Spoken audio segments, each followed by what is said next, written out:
Voilà, généralement, on dit qu'on est très heureux d'animer un débat. Eh bien, cette fois-ci, c'est vrai. Et ce que j'espère, c'est que dans la fiche d'évaluation, il n'y a pas des cotations pour l'animateur. Et donc, je vous présente les personnes qui sont déjà là. D'abord, on a une chance aujourd'hui, c'est que nous avons autour de la table la femme la plus puissante du monde. Vous pensiez que c'était Angela Merkel, mais non, c'est Monique Goyens, qui est la directrice du BEUC, c'est-à-dire le Bureau européen des consommateurs. Elle représente 500 millions de personnes, 500 millions de consommateurs. Donc c'est vraiment la femme la plus forte. Sur le TTIP, on va commencer par vous, hein, Monique Goyens. Vous représentez le consommateur et c'est vrai, le TTIP, souvent dans les médias, c'est peut-être un peu tarte à la crème. On parle du fameux poulet lavé au chlore, on parle du bœuf aux hormones et tout ça. Est-ce que c'est le petit bout de la lorgnette ou c'est quand même quelque chose de vraiment inquiétant? Est-ce que c'est une des raisons qui fait que c'est un dossier qui vous intéresse, qui doit intéresser le consommateur et qui doit peut-être lui faire un petit peu peur? Tout d'abord, je voudrais vraiment dire que j'insiste fortement sur le fait que je ne prétends jamais représenter 500 millions de consommateurs parce que personne n'a voté pour moi. Donc, je représente les organisations de consommateurs européennes. Il y en a d'autres en Europe, hein, pour qui on n'a pas voté. J'essaie d'être éthique. Donc, juste pour dire, donc, je travaille tous les jours avec les consommateurs, bien sûr, mais je ne peux pas prétendre démocratiquement les représenter. Toujours est-il que le TTIP est un des dossiers prioritaires au sein de notre non seulement du BEUC, mais aussi de toutes les organisations membres, parce qu'effectivement, il faut dire que nous ne sommes pas certainement pas contre le commerce international et pas nécessairement contre TTIP, parce qu'un accord de commerce bien négocié peut être bon pour les consommateurs. Mais nous avons des lignes rouges. Et la question du poulet au chlore ou la question du bœuf aux hormones est effectivement une ligne rouge. Maintenant, je pense que ce sont des symboles, hein, le poulet au chlore. J'ai d'ailleurs une C'est un peu le drapeau rouge qu'on... Oui, mais en fait, ça, je pense que franchement, l'Union européenne ne va jamais oser toucher à ces deux symboles-là. Ça, c'est clair. Mais c'est un peu le sommet de l'iceberg parce qu'en fait, ce qu'il y a en dessous de cela, et c'est ça qui fait la différence entre TTIP et même entre TTIP et CETA et entre TTIP et les autres accords de commerce, c'est que... Alors, est-ce que tout le monde sait ce que c'est le CETA? Oui. Oui, bien sûr, mais donc on va quand même le dire. Le CETA, c'est l'accord qui est sur le point d'être finalisé avec les Canadiens. Avec le Canada. Ils sont gentils, les Canadiens. Oui, mais tout le monde, il est beau et tout le monde, il est gentil. Oui. Le problème, c'est qu'il faut mettre en place les structures qui permettent qu'il le reste. Hein, OK et en fait... Désolée. Et c'est samedi matin, on peut être un peu plus cool, hein, d'accord donc, ce que je voulais dire, c'est que ce qui différencie le TTIP, et c'est le premier accord de sa génération, c'est qu'il va mettre en place des structures et des procédures qui vont permettre de toucher à nos réglementations, pas le poulet au chlore, parce que là c'est ligne rouge, pas le bœuf aux hormones, mais toutes les autres réglementations qui sont en Europe une expression du principe de précaution. Dans le domaine alimentaire, dans le domaine des produits chimiques, dans le domaine des contrats de consommation. Et donc c'est là où on doit être absolument vigilant, parce que ces procédures de bonnes pratiques réglementaires combinées, et je suis sûre que Arnaud en parlera, avec le système d'arbitrage, c'est vraiment un cocktail toxique pour diminuer, en tout cas pour risquer de diminuer les normes de protection européennes. On va y revenir, bien sûr. Peut-être que je me suis trompé, parce qu'en fait, on dit quand même très souvent que c'est le business qui dirige le monde. Et donc peut-être que la femme la plus puissante du monde, ce n'est pas Monique Goyens, mais Luisa Santos, qui représente Business Europe. Déjà, c'est en anglais. C'est louche. Vous êtes donc un groupe de pression favorable au TTIP. Est-ce que vous n'avez pas eu peur de venir ici et de ressortir avec du goudron et des plumes? Vous savez qu'il y a quand même quelques millions de citoyens européens qui sont contre le TTIP, qui l'ont exprimé, qui ont remis une pétition d'ailleurs à la Commission européenne. Hein. Ce sont des citoyens, des syndicats, des ONG. Donc on sent quand même très fort qu'il y a une espèce d'opposition contre ce projet. Est-ce que tout ça, ça vient d'un malentendu selon vous? Vous pensez que ça peut apporter des choses positives à l'économie, aux citoyens européens? Bien sûr, bonjour d'abord. Je vais baisser un tout petit peu votre micro. Voilà. Bien sûr, on croit que c'est un accord qui est positif, pas seulement pour le business, et bien sûr que je représente le business, je représente les entreprises européennes, c'est pas louche du tout, même si c'est en anglais. Parce qu'en effet, on a des membres français, on a des membres belges, on a des membres un peu partout dans l'Europe. Et notre espoir, c'est que cet accord, nous non plus, on ne veut pas un accord, quelque sorte d'accord, hein, on veut un accord qui soit vraiment un accord bon pour l'Europe. Parce que c'est clair, hein, ce n'est pas le business contre les citoyens. Ici, c'est une négociation où il y a des intérêts différents de la part de l'Europe et des intérêts différents de la part des États-Unis. Mais il faut dire quand même, si on a une économie qui est plus ou moins semblable en termes de structure productive et structure économique, c'est les États-Unis. Si on compare l'Europe avec d'autres économies au monde, comme le Vietnam, comme même en Afrique ou la Chine, il y a plus grosse différence qu'entre l'Europe et les États-Unis. Mais bien sûr qu'on a différences, on a nos différences. Et c'est pour ça que, au contraire de Monique, je ne pense pas que nos approches réglementaires seront changées par le TTIP.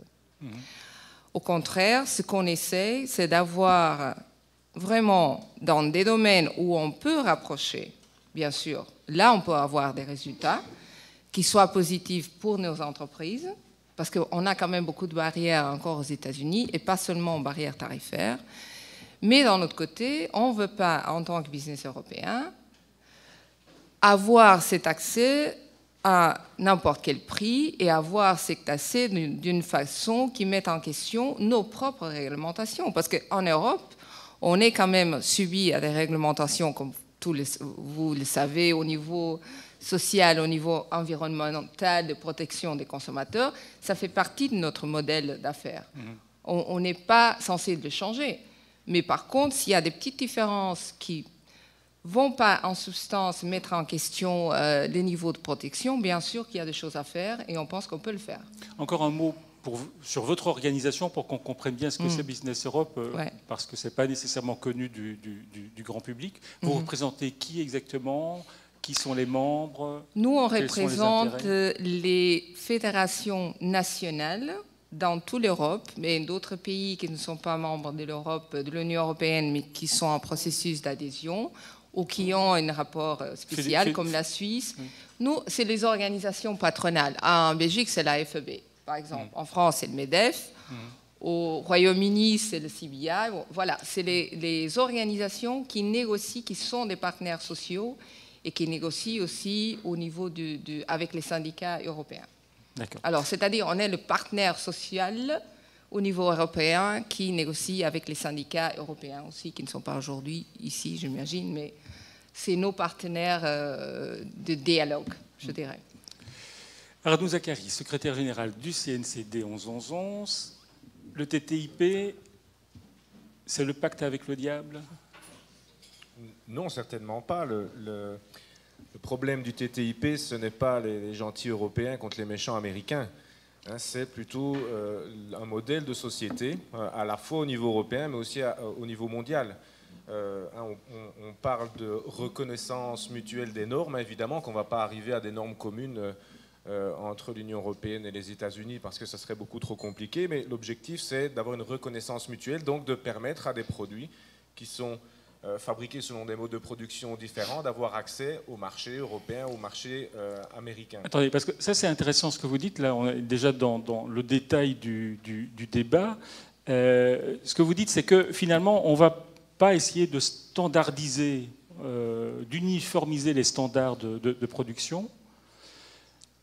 Donc ça veut dire qu'on va pouvoir continuer à produire comme on veut, effectivement, avec nos normes de protection en Europe. Mais en revanche, on va devoir accepter qu'un produit qui soit vendu aux États-Unis puisse l'être en Europe et vice-versa. Voilà, à partir du moment où on reconnaît les normes du partenaire commercial, alors on va pouvoir importer ce type de produit. C'est ce qui permet d'ailleurs à la Commission européenne de répéter à juste titre qu'on ne va rien changer aux normes européennes, mais il faut ajouter dans la phrase qu'en fait on va reconnaître des normes des États-Unis, et donc on va pouvoir importer des produits qui ne respecteront pas les mêmes normes que les normes européennes. Donc pour être très concret, Non, pas du tout. on ne va pas être autorisé à produire du bœuf aux hormones en Europe, mais en revanche, on va être obligé de l'acheter. Si dans le TTIP, l'Union européenne décide de reconnaître les normes de production qui permettent les hormones dans le bœuf, alors on va pouvoir importer du bœuf aux hormones ou des OGM ou tout autre type Le gouvernement américain a d'ailleurs dit assez récemment que effectivement la question du bœuf aux hormones, c'était important pour eux, crucial. Exactement. Donc c'est de nouveau toute l'ambiguïté du débat. On a vu les documents leakés par Greenpeace. Et qu'est-ce qu'on voit? Il y a beaucoup de parties entre brackets. Ça veut dire que c'est des positions qui sont en cours de négociation. Par exemple, on voit les États-Unis qui sont très offensifs sur le principe de précaution, qui est un principe transversal qui va toucher à énormément de nos normes. C'est un changement de paradigme qui est proposé par les États-Unis, qui pour l'instant n'est pas accepté par l'Union européenne, mais on voit que les États-Unis sont très offensifs là-dessus, tout comme l'Union européenne est très offensive sur les marchés publics américains, alors que les États-Unis freinent totalement du fait que ce sont les États fédérés des États-Unis qui ont ces compétences, et donc ce n'est pas l'État fédéral qui va pouvoir régler l'accès au marché public aux États-Unis, pour citer deux cas importants en cours de négociation. Mais alors, Monique Goyens, donc les Américains seront autorisés à vendre leur bœuf aux hormones en Europe, mais nous, on n'est pas obligé de l'acheter, donc il n'y a pas de problème. Tout d'abord, bien sûr, ce sont des risques, parce qu'on n'a pas encore dit notre dernier mot au niveau de l'ampleur, de la possibilité d'avoir des reconnaissances mutuelles. Donc, mais là, c'est vraiment un des grands combats, c'est de limiter le champ d'application. C'est clair qu'à ce moment-là, qu'est-ce qu'on doit faire en tant que consommateur? Vous devez lire les étiquettes. Oui.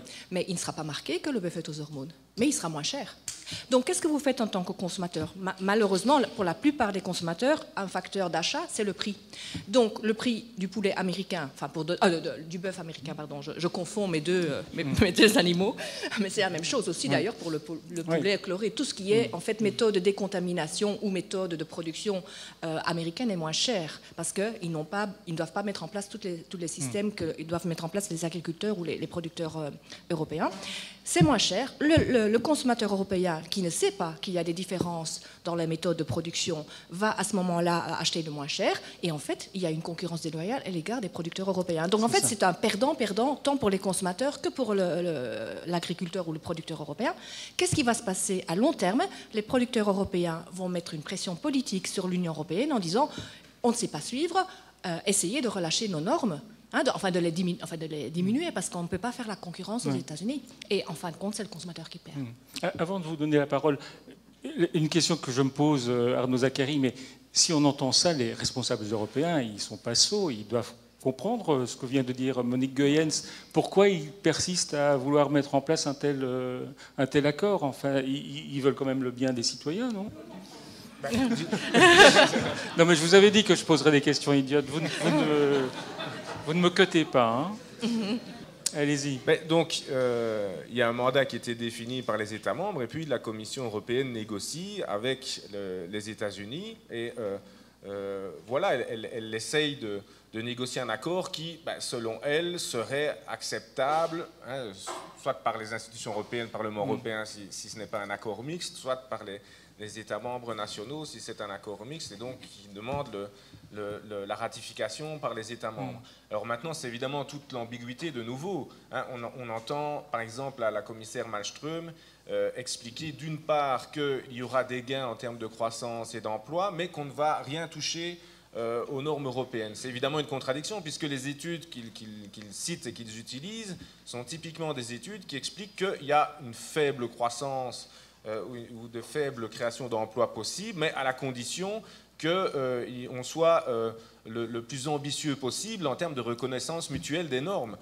Et donc là, il y a évidemment un discours complètement contradictoire. On ne peut pas dire d'un côté, en fait, puisque les barrières tarifaires n'existent quasiment plus, sauf évidemment dans certains domaines comme le domaine agricole qu'on abordera certainement tout à l'heure, mais grosso modo, en moyenne, les barrières douanières européennes, c'est 5% et c'est 3% aux États-Unis, donc ce n'est pas les barrières douanières qui sont un obstacle au commerce. Ce qu'on peut ouvrir comme nouvelle part de marché pour les grandes firmes transnationales sont des marchés qui sont barrés par des barrières non tarifaires. Hein, et donc, la seule manière d'ouvrir davantage de marchés et de permettre aux grandes firmes transnationales d'engranger davantage de profits et de croissance, c'est justement d'être le plus ambitieux possible dans cette reconnaissance mutuelle des normes. Oui. Est-ce que je peux rajouter quelque chose? Ce qui est aussi important de voir, c'est qu'un accord comme le TTIP, il est négocié par les fonctionnaires de la Digitrade.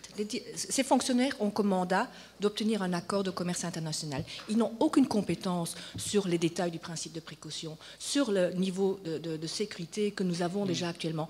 Et tant Louisa que moi, nous sommes membres d'un groupe consultatif de la Commission européenne, parfois je suis ahurie de voir le manque de connaissances sur le dossier technique, que ce soit les produits chimiques, que ce soit les cosmétiques. On a dû leur expliquer ce que ça voulait dire, reconnaissance mutuelle de produits cosmétiques en réalité. Donc, parce que ces fonctionnaires, bien sûr, c'est les fonctionnaires de la Digitrade, donc c'est DG Commerce, qui sont chefs de file pour la négociation. Bien sûr, ils travaillent avec leurs collègues dans les autres DG, mais pas de façon suffisamment détaillée pour connaître les enjeux réels pour les gens. Louisa Santos. Alors, votre réaction... Je vais essayer de réagir à tout. Je suis une contre deux pour le moment. Alors non, mais ça veut dire que vous avez 2 fois plus de temps de parole que les... Non, ça c'est pas vrai. Ça c'est pas vrai. Mais, en résumé, c'est vrai qu'on a compris que vous voyez dans ce traité une possibilité de croissance et tout ça. Mais est-ce que, d'un autre côté, on ne va pas devoir avaler, dans tous les sens du terme, toute une série de choses qui peuvent faire peur, effectivement? Non. Bon, je vais d'abord essayer de parler de chacune des choses qui ont été dites. D'abord, barrières tarifaires. On a encore des barrières tarifaires, et pas seulement dans l'agriculture. Oui, monsieur Pinot. Non. On a 20% dans des produits comme le textile, qui sont importants. Merci. Qui sont importants pour nos PME. On a dans la céramique, on a dans les chaussures. Ça, c'est des barrières. 20% de droits de douane, c'est quand même beaucoup. Hein. Alors, ce n'est pas petit, parce que ce sont des secteurs qui exportent pas mal vers les États-Unis, où il y a une grande concurrence aussi d'autres produits qui viennent du Vietnam, de la Chine, etc. Alors, nos producteurs sont carrément intéressés dans ce marché, et pour bonne cause. Alors, ce n'est pas seulement barrières non tarifaires. Dans le domaine des barrières non tarifaires, la reconnaissance mutuelle, ça, c'est pas assuré. Ça, c'est pas garanti. Parce qu'on a nous, on a nos Donc, standards. reconnaissance mutuelle, c'est quoi? La reconnaissance mutuelle, c'est quand on a les mêmes standards dans l'Union européenne et les États-Unis. C'est là qu'on peut avoir la reconnaissance mutuelle. Et on sait très bien, Monique sait très bien, que maintenant, on n'a pas la même approche au niveau des standards. Parce qu'il faut voir 2 choses. Standard, quand on parle standard en général, comme réglementation, c'est une chose. Mais après, il y a standards au niveau technique. Et ça, c'est des standards, c'est des normes techniques qui peuvent être après incorporées dans une réglementation, mais qui sont décidées par des organismes de standardisation. En Europe, c'est le CEN-CENELEC. C'est des organismes précis qui travaillent dans des normes très techniques, par exemple la sécurité des ascenseurs ou la sécurité de certaines parties de voitures. Tout ça, c'est des choses très, très techniques qui, après, peuvent être, en effet, incorporées dans des réglementations. Et là, c'est la notion un peu plus générale des standards. Quand on parle d'avoir des standards environnementaux, c'est plus général. Mais il y a aussi ces standards très spécifiques que les États-Unis ont une façon de les construire et nous, on a un autre en Europe. Et on n'est pas sûr qu'on va arriver en accord là-dedans. Alors, on n'est pas sûr qu'on va avoir la reconnaissance mutuelle. C'est clair que si on a des standards complètement différents, on ne va pas avoir une reconnaissance mutuelle. Ça, c'est clair. Mais moi, je vais vous donner un exemple spécifique. Dans le textile, que je connais bien, on fait des procédures parce que vous savez que c'est important pour les textiles, notamment les pyjamas, etc., d'avoir la résistance au feu pour une question de protection. Nous, on a des tests de résistance au feu en Europe qui sont totalement différents de ceux qui sont aux États-Unis. L'objectif est le même, mais ça se traduit dans le fait que si je dois exporter aux États-Unis, même si je fais un test en Europe, je dois répéter le test aux États-Unis. Et à la fin, on a les mêmes niveaux de sécurité pour le consommateur. Alors là, je crois qu'on peut faire un travail d'harmonisation, si possible, mais même ça, ce n'est pas garanti. Mais si on parle des choses complètement différentes, alors là, non, on ne va pas avoir une reconnaissance mutuelle. Je veux laisser ça très clair, parce que nous, on ne va pas changer notre méthode de production en Europe pour répondre aux méthodes qui sont acceptées par les Américains. Non, mais eux ne vont pas changer leur méthode non plus. Donc ce qui est légal aux États-Unis va pouvoir être vendu, commercé en Europe. C'est le bœuf aux hormones. Mais c'est déjà aujourd'hui. C'est déjà aujourd'hui. Aujourd'hui, les États-Unis peuvent exporter en Europe. Hein. Mais voilà, mais on ne va pas changer ça. On ne va pas changer ça. Mais donc, ce que vous dites, quelle est la différence? La différence, les États-Unis peuvent vendre ici aujourd'hui, s'ils veulent. Hein. Et nous, on peut vendre là-bas aussi nos produits. Par exemple, les États-Unis ne reconnaissent pas, ils n'acceptent pas certains produits européens non plus. Certains fromages, par exemple. Est-ce que ça va changer? Mais ce que vous dites donc, c'est que, en quelque sorte, c'est une chance pour nous parce que ce marché américain qui est quand même très fermé, et à la limite, je vais vous donner je vais vous aider. Il y a Sylvie Goulard, qui est une députée européenne qu'on connaît, qui est plutôt pro-européenne, qui est dans le groupe libéral, mais qui n'est pas quelqu'un d'extrême droite quand même, et qui disait qu'effectivement, le TTIP, ça pouvait être une chance. Elle donnait l'exemple le fait que, par exemple, en Europe, on n'est jamais parvenu à vendre un TGV aux États-Unis parce que le parcours du combattant est tellement important qu'effectivement, c'est impossible. C'est ce que dit Luisa Santos. Et donc là, il y aurait donc une espèce d'ouverture, effectivement, et une possibilité, grâce au TTIP, d'accéder à des marchés qui sont extrêmement fermés aux Européens. C'est un peu ça que vous dites, quoi. Oui, en revenant sur la question des marchés publics, qui est carrément une de nos priorités, c'est pas seulement au niveau statuel. Hein. Le problème n'est pas... Il y a un problème, bonjour Arnaud, il y a un problème au niveau central, au niveau fédéral, qui peut être résolu. Oui, c'est vrai que les États-Unis, le gouvernement dit ouais, je peux rien faire au niveau des États, c'est pas ma compétence, mais il y a beaucoup de choses qui peuvent être faites au niveau fédéral. Et c'est là qu'on essaie d'avoir des résultats. Il ne faut pas oublier non plus qu'il y a beaucoup de programmes de financement qui sont des financements au niveau fédéral, mais qu'après se traduisent dans des projets dans certains États. Et les règles et la façon de gérer ces projets peuvent être décidées au niveau fédéral. Et là, ça a un impact parce qu'ils achètent seulement des produits ou des services américains et ils ne permettent pas d'acheter des produits européens. Et nous, on a des exemples concrets, même quand il y a eu des problèmes d'environnement aux États-Unis, où à cause de ces restrictions, ils n'utilisent pas les dernières technologies. Ils refusent et ils ont refusé de l'aide d'Europe pour... les aider dans des problèmes environnementaux à cause de ça. Alors, c'est vraiment une situation où les États-Unis sont aussi pénalisés et bien sûr, nos entreprises ne peuvent pas vendre leurs services et leurs produits. Alors, je salue au passage Arnaud Petit de la COPA, c'est l'Organisation des agriculteurs européens. Je viens à vous dans quelques secondes, mais d'abord, réaction, Arnaud Zacharie, Monique Goyens. Quand Sylvie Goulard ou Luisa Santos disent effectivement on va peut-être perdre un petit peu notre âme avec cet accord, mais il y a gros à gagner, les marchés vont être ouverts, on va pouvoir vendre.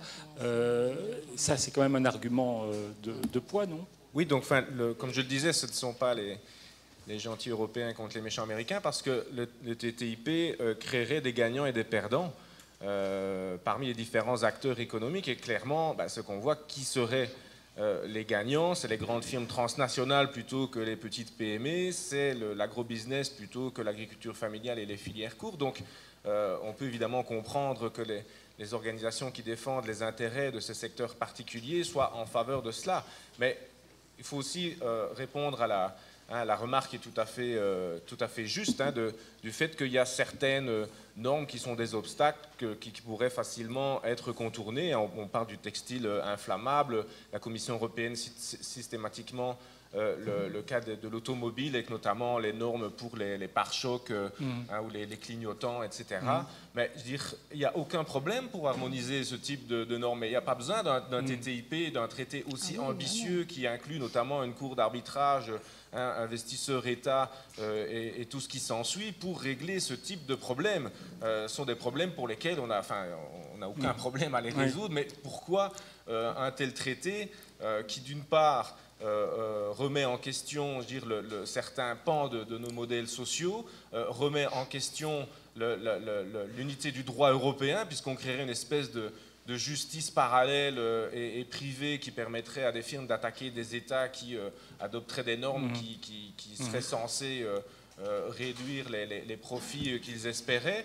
Pourquoi s'embarquer avec les États-Unis dans un traité qui est présenté clairement comme une manière de contourner la Chine ou d'imposer aux pays en développement des normes à l'échelle mondiale, alors qu'on a besoin de multilatéralisme dans un monde de plus en plus multipolaire et instable, et que ce n'est certainement pas en créant des blocs rivaux qu'on va régler les problèmes internationaux. Au contraire, on risque d'exacerber l'instabilité du système international. Donc voilà, venir avec ces arguments, ils sont tout à fait pertinents et en ce qui nous concerne, on est tout à fait prêts à ce qu'ils soient résolus, mais ça n'implique pas du tout de s'engager dans un accord aussi ambitieux avec tous les autres problèmes que je viens de citer.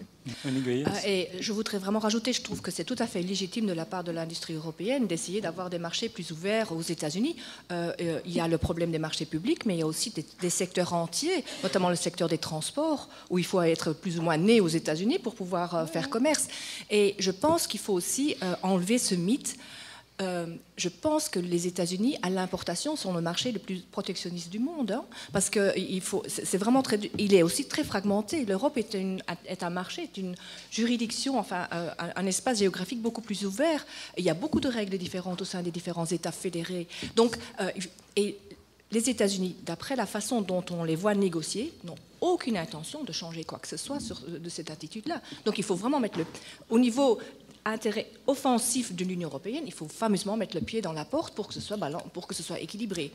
Même donc ce que vous dites, c'est que Luisa Santos est en train de rêver quand elle imagine que le marché américain va s'ouvrir aussi facilement. Je ne pense pas qu'elle rêve, je pense qu'elle sait que le combat sera long, mais c'est clair que quand on voit le lobby, vous savez, l'influence des lobbyistes aux États-Unis est exponentiellement plus importante à Washington qu'ici. Et donc, quand nous voyons la façon dont la politique est faite, dont les sénateurs, les représentants au niveau du House ont de l'influence et sont influencés, Google est toutes les semaines à la Maison-Blanche, je veux dire, il y a vraiment un intérêt offensif des États-Unis et je ne vois absolument pas ce qu'ils vont lâcher. Ce qu'ils vont lâcher à l'Union européenne. Arnaud Petit, vous êtes directeur de la COPA, l'organisation des agriculteurs européens. Vous êtes en charge en particulier des relations internationales. Est-ce que les agriculteurs ont tous la même position par rapport au TTIP ? Je dirais que ce n'est pas uniquement la question du TTIP. C'est la question du commerce. Est-ce que tous les agriculteurs ont la même vision ou l'impact du commerce ? Il est clair que quand vous êtes un agriculteur sur le bord de l'Atlantique ou sur le bord de la Méditerranée, vous n'avez peut-être pas nécessairement la même vision ou l'impact du commerce. Donc je dirais qu'il est normal qu'il y ait un débat au sein du monde agricole sur les négociations commerciales. Maintenant, spécifiquement sur le TTIP, l'ensemble de nos membres, et là c'est l'ensemble de nos membres, nous ont dit, nous ce qu'on veut c'est négocier avec les États-Unis. On veut négocier, ça veut dire qu'on n'a pas encore d'avis sur ce que sera le résultat. Nous, on attend de voir le résultat. Aujourd'hui, on n'a pas du tout la vision complète sur les intérêts agricoles. Je parle. On n'a pas de vision complète du dossier. Donc, pourquoi nos membres veulent négocier ? Pour deux éléments importants. Premièrement, les États-Unis sont le premier client de produits agricoles et agroalimentaires. Mais vous n'avez pas besoin du TTIP pour vendre du fromage ou du vin aux États-Unis ? Si, on a besoin du TTIP parce que les États-Unis ont des règles à eux, on vient de le parler pour les services, mais ils ont des règles sanitaires extrêmement rigides qu'ils ne négocient pas en dehors d'un traité global. Il faut le savoir. Mais qui frappe quel produit, par exemple ? Parce qu'il y a beaucoup de ces règles qui ont été levées, je pense. Enfin, c'est Monique Goyens qui me dira si je dis des bêtises, mais même le Roquefort, je crois qu'on peut le vendre maintenant aux États-Unis. Le Roquefort, on peut arriver à le vendre de temps en temps, mais les services de sécurité sanitaire des États-Unis sont très, très sensibles sur la listeria et contrôlent tout. Sur les produits fromage au lait cru, aucun fromage ne passe aux États-Unis puisqu'ils utilisent encore une ancienne méthode microbiologique de 30 jours de maturation pour voir si effectivement il y a des problèmes. Donc rien que sur les fromages, on est bloqué. Sur le secteur de la viande bovine, qui a fait un chemin en avant. En fait, il n'y a que 3 pays de l'Union européenne aujourd'hui qui sont accrédités pour vendre des produits de viande bovine sur le marché américain. Donc vous voyez, des produits qui pourtant nous consommons tous les jours ici dans l'Union européenne, et je ne pense pas qu'il y ait une mise en péril de la santé du consommateur européen. Donc non, il y a beaucoup d'éléments. Et je voudrais rebondir aussi à un élément important. On parle beaucoup des petites et moyennes entreprises. Un dossier que les États-Unis ne veulent pas négocier en dehors des accords bilatéraux, ce sont les indications géographiques. Pour le vin et pour tous les autres secteurs, on n'avancera pas si on n'est pas dans une négociation bilatérale. Donc en clair, ça veut dire qu'ils veulent... il y a effectivement en Europe des AOP, hein, donc c'est le champagne californien qui le peut champagne, utiliser la feta et tout ça, le parmesan. Non, eux, les Américains, ils produisent du parmesan, qui est du faux parmesan, du faux champagne, etc. Et ils voudraient pouvoir le vendre sous cette appellation en Europe. Mais est-ce qu'il faut... Alors on va prendre le cas du champagne. Le problème du champagne, il n'est pas uniquement le problème de nos champenois, mais c'est pour vous montrer, je dirais, l'attitude ou la réflexion au niveau des États-Unis. Effectivement, il est produit dans la Napa Valley du Champagne, donc dans la partie californienne, et effectivement, ils le vendent aux États-Unis comme champagne. Mais quand ils l'exportent vers le Canada, ils le vendent comme sparkling, donc comme mousseux, comme vin effervescent. Donc vous voyez qu'il y a je dirais une perméabilité aussi dans la partie approche commerciale des côtés américains, de pouvoir, soit sur son marché ou sur les marchés extérieurs, à s'adapter. Donc nous, ce que l'on veut, c'est effectivement maintenant pouvoir avoir ces mêmes règles, cette harmonisation sur le marché américain, comme nous avons sur le marché canadien. On va revenir aux AOP avec vous, Monique Goyens. Mais d'abord, si je vous entends bien, vous dites les agriculteurs, et pas simplement les grosses exploitations, voient un intérêt à ce TTIP, ils voient un intérêt effectivement à ce que ce marché américain s'ouvre. Alors, oui, parce que j'ai dit donc c'est le premier, et surtout le marché américain est un marché qui consomme des produits à haute valeur ajoutée. Or aujourd'hui, vous voyez que si vous connaissez les prix des matières premières agricoles en Europe, on ne peut pas dire que ce soit des prix très rémunérateurs. Donc je dirais, pour pouvoir permettre aux agriculteurs de retoucher une partie de la valeur ajoutée, il faut plutôt vendre des produits transformés. Et effectivement, le marché américain, sur les 10 dernières années, on a vu une augmentation de 20% en valeur, là je parle en valeur, de l'exportation des produits agricoles agroalimentaires vers le marché américain.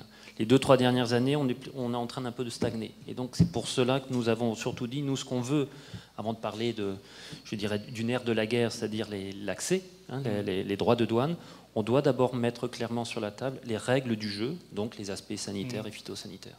D'accord.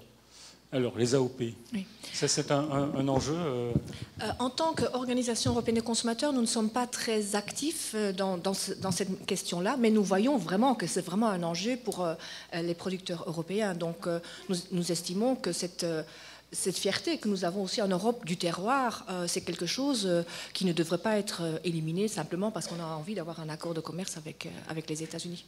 Mais en tant que...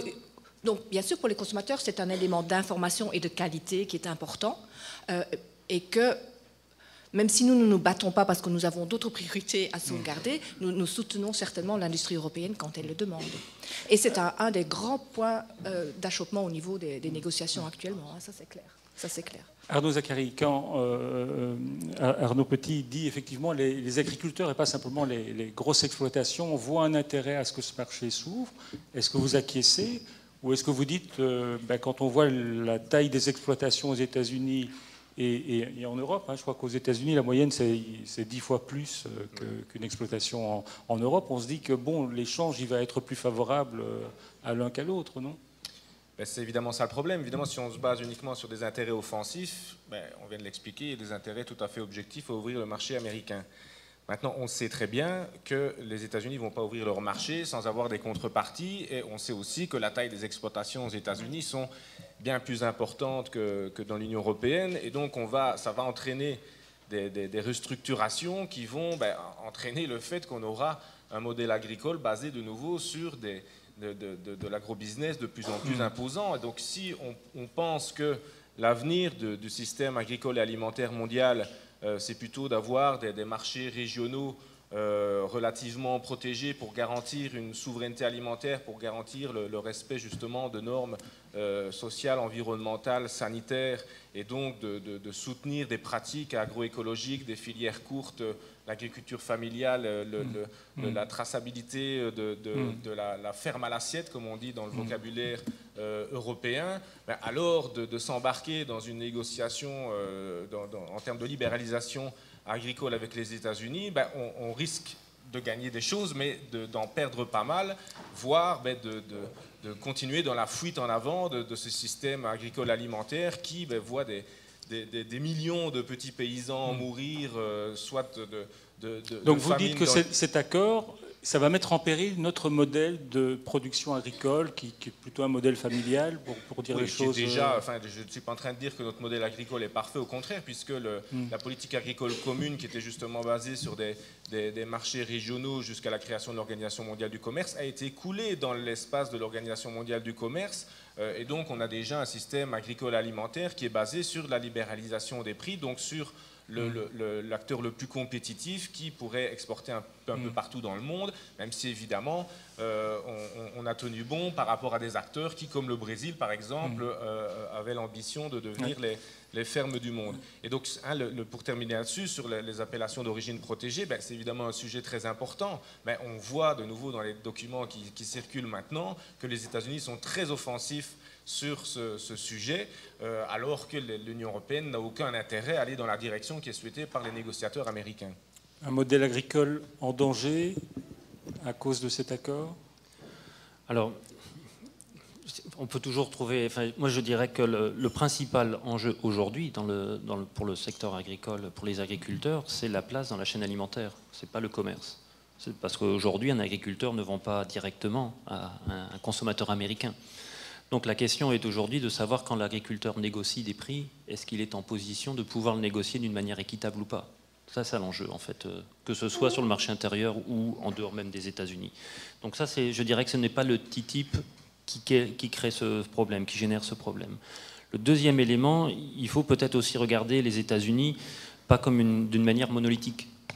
On pense toujours effectivement à ces grandes exploitations, mais les États-Unis et les agriculteurs américains, ce ne sont pas que des grandes exploitations. Il y a différents syndicats qu'on va considérer de petites et moyennes structures aux États-Unis. Donc il ne faut pas les regarder d'une manière monolithique. Et le troisième élément important que je voudrais souligner, c'est que l'agriculture européenne, aujourd'hui, qu'est-ce que c'est en fait? L'agriculture européenne, ce sont 13 millions d'agriculteurs qui effectivement ont besoin d'une industrie en amont et aussi d'une industrie pour transformer, pour faire de la valeur ajoutée. Et ce total, c'est 43 millions d'emplois. Ça, c'est l'ensemble, je dirais, de la chaîne agri-alimentaire, si on voulait le résumer très rapidement. Donc, pouvez-vous imaginer que dans la situation actuelle, où on a besoin de plus d'Europe, je dirais que les négociateurs européens vont aller négocier à Washington ou à Bruxelles, et puis revenir en disant messieurs les chefs d'État et de gouvernement, messieurs les députés européens, je vous ai trouvé un bel accord, mais qui va fragiliser l'emploi en Europe. Je pense que l'enjeu, il est là, en fait. Et je comprends les craintes, parce qu'on a ce même débat en interne sur le fait, les aspects défensifs. Mais regardons très clairement les échanges agricoles entre les États-Unis et l'Europe, c'est à peu près 2% du total des échanges qui se font entre l'Union européenne et les États-Unis. Est-ce que vous pensez vraiment que les négociateurs américains vont mettre le paquet uniquement sur l'agriculture? Donc l'agriculture comme troc pour avoir un accord avec les États-Unis, je dirais que je n'y crois pas, parce que l'agriculture, le marché agricole ne pourra pas compenser ce que, par exemple, les services attendent sur les marchés publics. Alors, on doit avancer, bien sûr. Il y a une petite phrase, un argument qui a été avancé par Arnaud Zacharie tout à l'heure. Il a parlé du fait qu'effectivement, dans l'accord, il est prévu, pour schématiser, qu'une multinationale puisse attaquer un État si cet État va à l'encontre de ses intérêts. D'ailleurs, on a souvent dit que cet accord était dicté, écrit quasiment sur mesure pour les multinationales. Bon, d'abord, on n'a pas encore un accord. Comme Arnaud a dit, il y a beaucoup, et vous avez vu dans les leaks qui étaient publiés, il y a beaucoup de brackets. Ça veut dire qu'il y a beaucoup de je le prends comme ça, peut-être c'est mieux. Il y a beaucoup de textes dans des crochets. Voilà, c'est comme ça, c'est mieux. On n'a pas d'accord. pour le moment. On a beaucoup, basiquement, d'abord, ni sur toutes les questions, ni sur toutes les questions. On sait qu'on parle de ces tribunaux privés, effectivement, qui Non, mais je vais aux tribunaux privés d'abord. D'abord, on n'a pas un accord. Ça, c'est le point numéro 1. On est loin de là. Les Européens, ils vont défendre les intérêts européens, on espère. Bon, Monique dit que la DG Trade veut un accord, oui, mais il faut aussi que les États membres fassent leur boulot. Parce que ce n'est pas seulement la Commission qui négocie et qui fait tout. Les États membres sont tenus au courant de ce qui se passe et ils valident chaque fois. Après chaque round, il y a une validation par les États membres. Alors, ce n'est pas seulement à la fin qu'ils vont devoir voter. Non, ils sont mis au courant.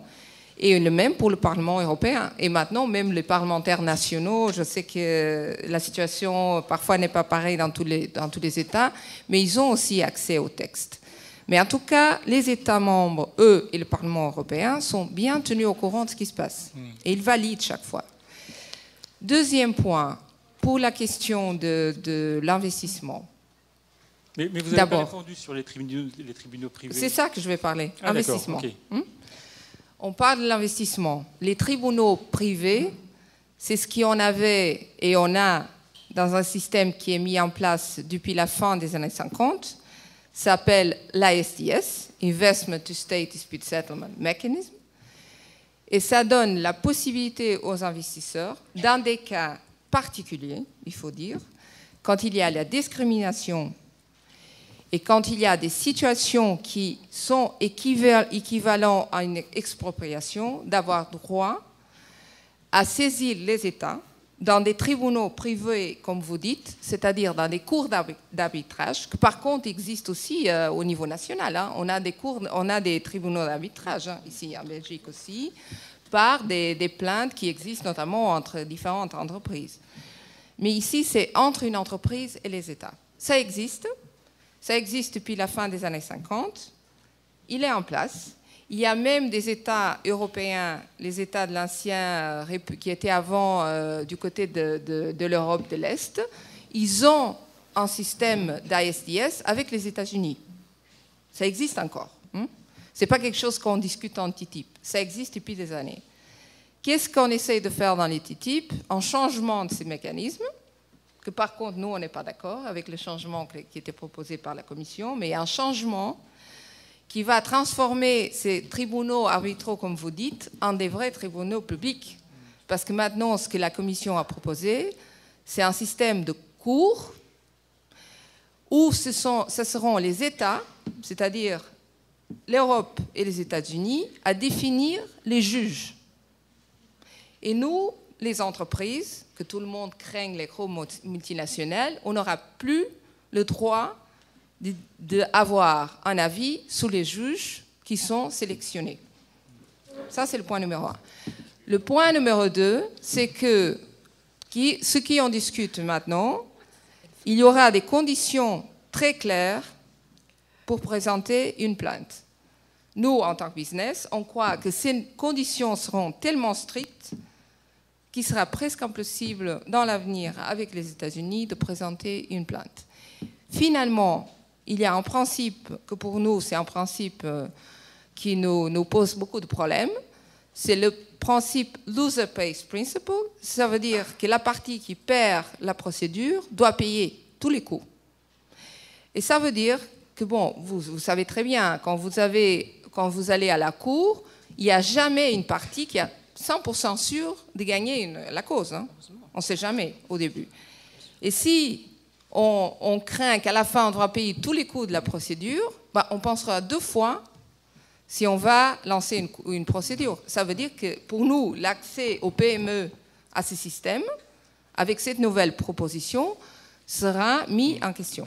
Alors, il y a un changement. Il y a un changement significatif et pour nous, en tant que business, et il faut dire, et je dirais, on représente soit les grosses, soit les petites boîtes, ça sera très difficile pour les deux, mais plutôt encore plus pour les PME, de lancer une procédure s'ils ont raison. Finalement, je vais dire une dernière chose, il n'est jamais question de changer la législation. après la procédure. Donc, tout ce que On vous parle dites de compensation, de l'investisseur. Hein, donc tout ce que vous dites est plutôt rassurant. Arnaud Zacharie, pourquoi est-ce que vous faites un plat avec tout ça alors? Bon, enfin, je veux dire, d'une part... Vous n'étiez pas au courant? Non, si, ça je suis au courant, oui. Mais bon, c'est déjà intéressant d'entendre qu'ils sont opposés à la réforme proposée par la Commission européenne qui ne règle rien au problème de l'ISDS, comme le dénonce notamment l'association des juges allemands. Donc, il faut remettre un peu les choses dans leur contexte. D'abord, il est exact que ce système d'ISDS existe depuis la fin des années 50. Il avait précisément pour objectif de protéger des entreprises de décisions autoritaires, de dictatures, dans des pays autoritaires et nouvellement indépendants. Ici, on parle d'un traité entre les États-Unis et l'Union européenne, c'est-à-dire les deux zones où les systèmes juridiques sont les plus performants au monde. Donc il n'y a absolument aucun intérêt à créer une justice parallèle. Tout simplement, s'il y a un problème, il suffit d'activer les systèmes judiciaires nationaux qui fonctionnent très bien, qui sont les plus performants du monde. Donc on est en train de détourner l'objectif initial de l'ISDS, qui était de se prémunir contre les décisions autoritaires de gouvernement, en élargissant le champ de cet ISDS, qui n'a aucun intérêt dans nos pays développés d'une part, mais qui en plus connaît une véritable dérive depuis le début du XXIe siècle. Il y avait très peu de cas dans les 40 premières années d'existence du système ISDS. Il y a eu une inflation, d'ailleurs le record c'était 2015, il y a eu 70 cas en 2015, ce qui est le record historique. On a un système où des juges sont payés en fonction des cas, et ce sont les firmes qui ont le monopole de porter plainte contre des États. Des États ne peuvent pas porter plainte contre les firmes devant ces cours d'arbitrage. Uniquement les firmes transnationales y ont accès. On connaît le mécanisme qui se trouve dans le CETA, c'est uniquement accessible aux firmes transnationales. Donc les arguments pour dire les PME ne pourraient pas ceci, cela, c'est hors propos. Il faut lire ce qui se trouve dans le CETA, c'est très clair. Où ça se trouve que c'est exclu des transnationaux? Il n'y a rien qui dit ça. Dans le CETA, c'est... Non. C'est un système... Enfin bref, le fait est que les juges ont tout à fait intérêt à définir de manière la plus vague possible la protection des investisseurs et la définition de l'expropriation, qui intègre d'ailleurs la question de l'expropriation indirecte. Et donc, on peut percevoir comme des barrières au commerce attaquables devant les cours d'arbitrage, des normes sociales, des normes sanitaires, des normes environnementales qui ont simplement pour objectif de défendre l'intérêt général.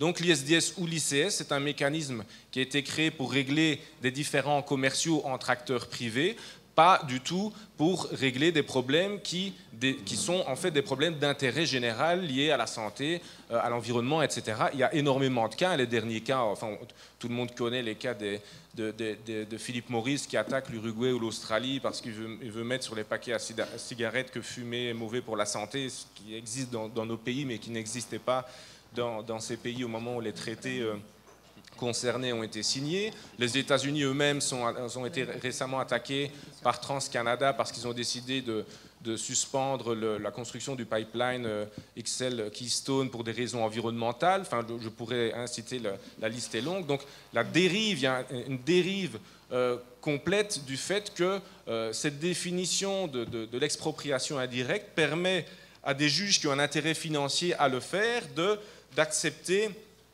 une définition la plus vague possible et donc de pouvoir condamner des États qui auraient décidé démocratiquement d'adopter des normes sociales, environnementales ou sanitaires qui n'existaient pas au moment où le traité grâce auquel une firme peut porter plainte a été ratifié. Je voudrais réagir sur deux choses. La première chose, pour répondre à Louisa, ou rebondir sur ce que Louisa a dit. Donc, effectivement, j'avais dit, la DG Trade est chef de file. Louisa répond, oui, mais c'est validé après chaque tour de négociation par les gouvernements. Oui, mais qui au sein du gouvernement? Ce sont de nouveau des fonctionnaires en charge de commerce.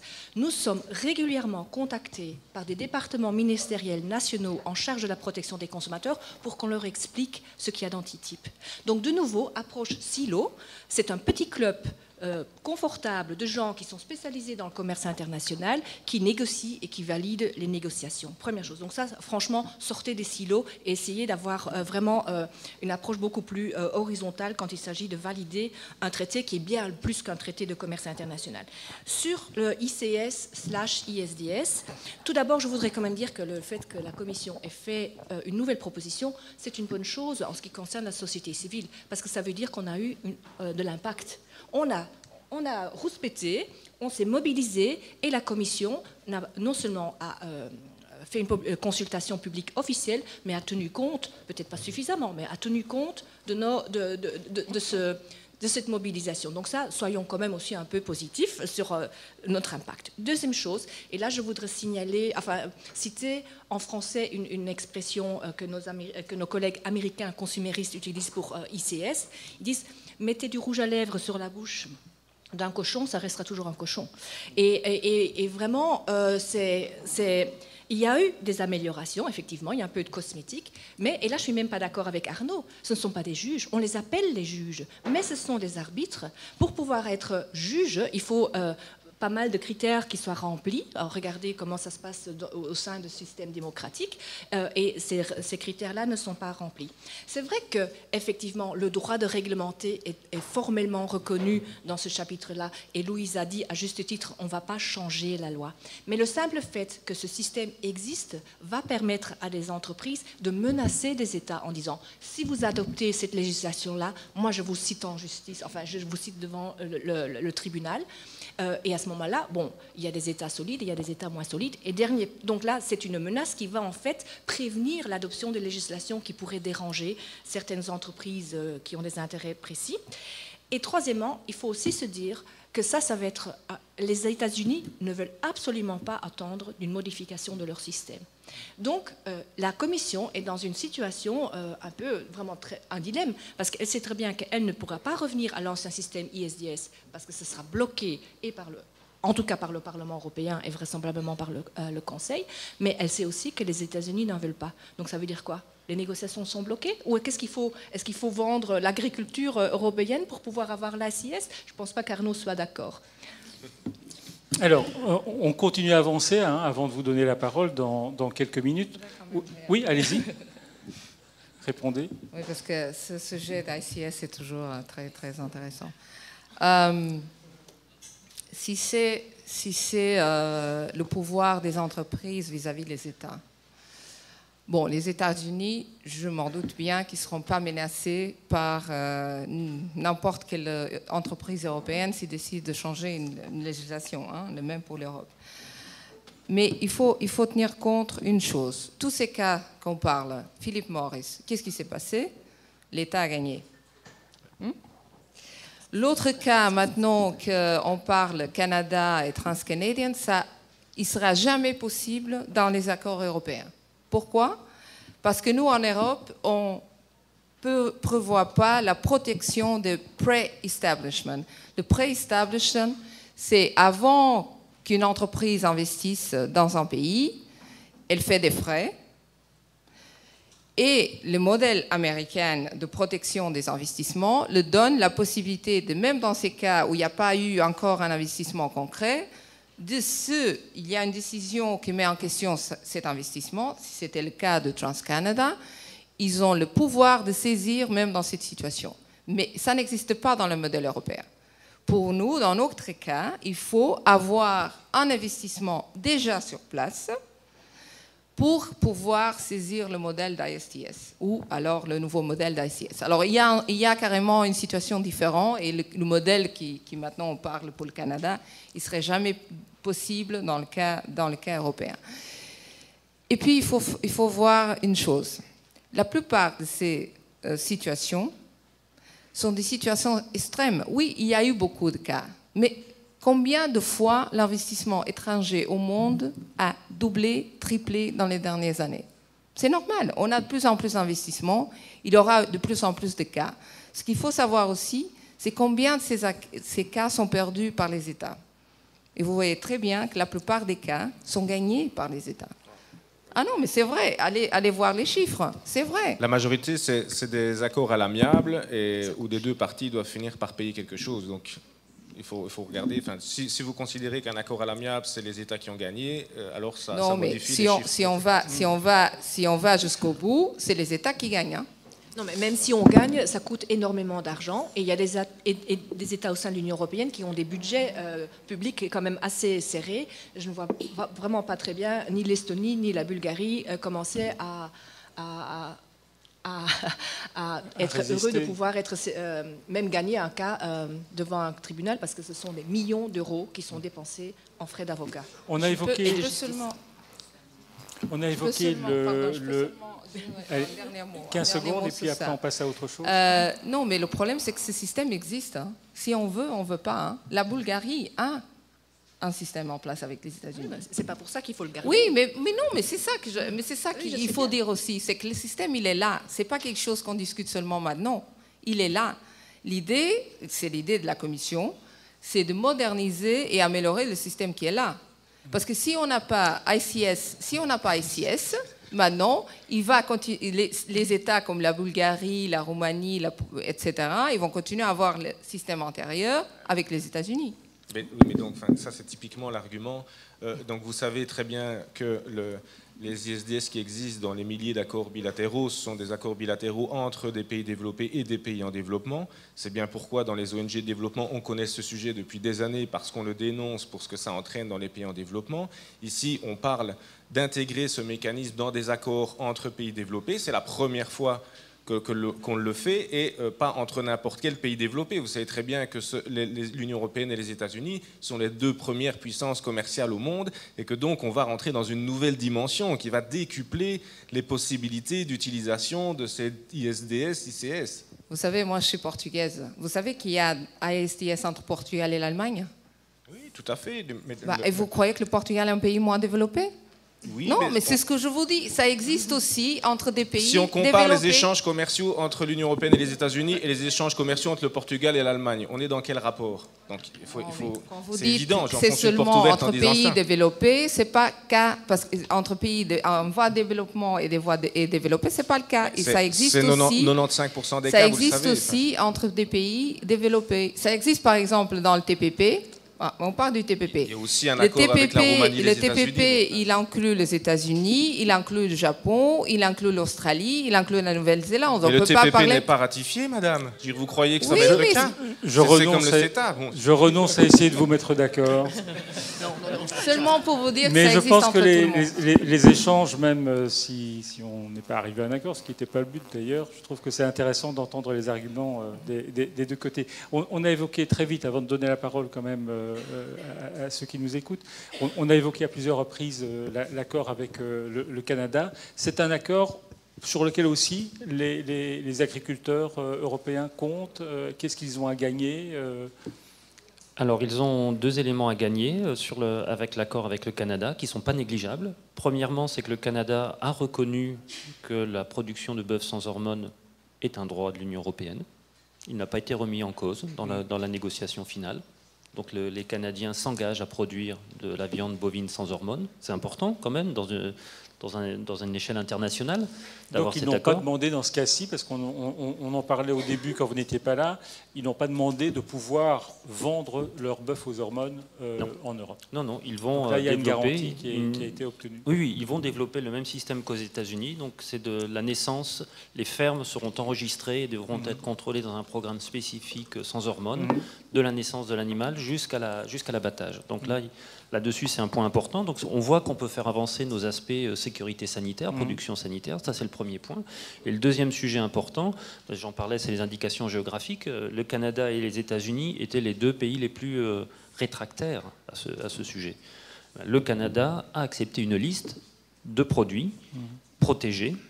Et pour ceux qui produisaient un certain nombre de produits, puisqu'on parlait du parmesan notamment, est-ce qu'il était fait comme on fait dans quand on a un différend au niveau international sur les indications géographiques, les producteurs historiques, on reconnaît leur reproduction historique, c'est-à-dire au Canada, je parle historique au Canada, mais en revanche, ils devront clairement étiqueter que c'est un parmesan qui est produit au Canada, pour ne pas faire de confusion auprès du consommateur. Pour le parmesan qui viendra d'Italie, donc le parmesan Reggiano, lui, il sera bien d'Italie. Marie Arena, députée européenne, que j'interviewais il y a peu de temps, me disait que ce qui était inquiétant, c'est de constater qu'avec le Canada, il y a eu très très peu de reconnaissance d'AOP, de produits d'origine protégée dans l'accord. Très très peu, enfin je ne sais pas quel est le nombre, mais... 10% de quelques 1400 AOP et 0 belge. Et que ça ne présageait rien de bon pour l'accord avec le TTIP, évidemment. Alors, donc effectivement, c'est 10%, enfin, c'est à peu près le montant. Moi, j'aurais rappelé d'abord que toutes les AOC ne sont pas à vocation internationale. Premièrement, certaines, le Picodon, on peut aller prendre quelques AOC qui ne sont pas nécessairement, dont les producteurs n'ont pas envie d'aller sur le marché international. Ils ont leur débouché local. Sur certains marchés, ils n'ont pas envie d'aller. Donc pourquoi aller le protéger sur quelque chose, je dirais, sur un marché sur lequel ils n'ont pas envie d'aller? Eux-mêmes ne l'ont pas demandé, c'est ça que je veux dire. Ça fait peut-être aussi référence au nombre d'IG belges qui sont présents dans les listes protégées par la Commission. Est-ce que l'État membre belge demande absolument un certain nombre de dossiers? Ça, c'est ça qu'il faut creuser, puisque ce sont les États membres qui proposent à la Commission un ensemble d'indications géographiques qu'ils trouvent stratégiques pour le développement de leur filière. C'est comme ça que ça se passe. Donc ça, c'est le premier point. Le deuxième point, moi je dirais que sur la protection des indications géographiques, il faut savoir qu'à l'OMC, donc la partie multilatérale, aujourd'hui, on ne parlait que quoi en termes de possibles négociations? C'est uniquement la reconnaissance des IG 20.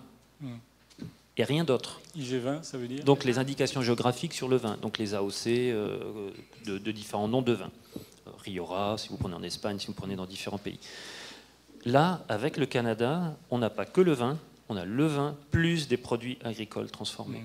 Donc, et avec non pas simplement une reconnaissance, aussi une rétorsion. C'est-à-dire que l'État canadien s'est engagé, s'il y avait une fraude, à faire retirer et à appliquer la loi, en fait. Donc c'est important quand même. Ce n'est pas juste une reconnaissance, une liste de noms, point à la ligne. Il y aura des engagements financiers derrière, s'il y a de la fraude. Très brièvement, Arnaud Zacharie, le CETA, cheval de Troie du TTIP? Cheval de Troie du TTIP, notamment sur le sujet qu'on a abordé juste avant, donc le fameux ICS, ISDS. À partir du moment où on sait que 81% des entreprises transnationales américaines qui exportent sur le marché européen ont une filiale au Canada, ils vont pouvoir utiliser le CETA pour activer ce mécanisme.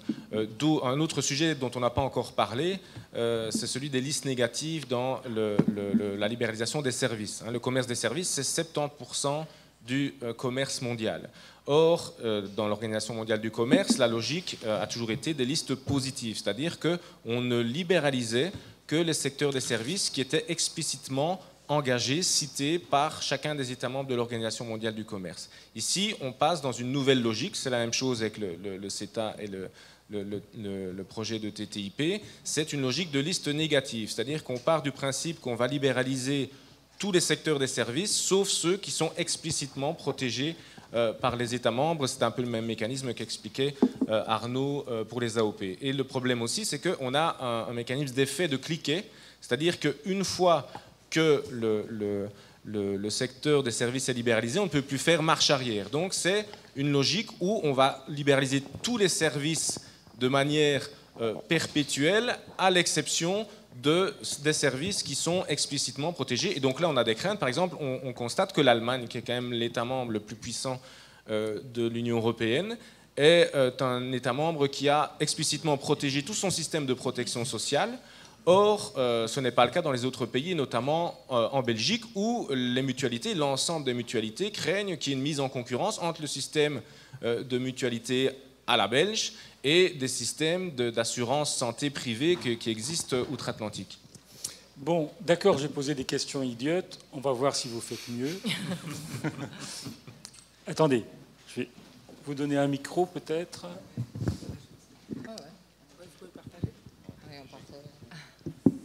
Bon, je regrette un peu qu'on ait commencé à parler seulement du CETA à la fin du débat, alors que ça devrait être le premier point. Mais c'était pour vous lancer. Le premier point. Et vous permettre ça aurait de... dû être le premier point.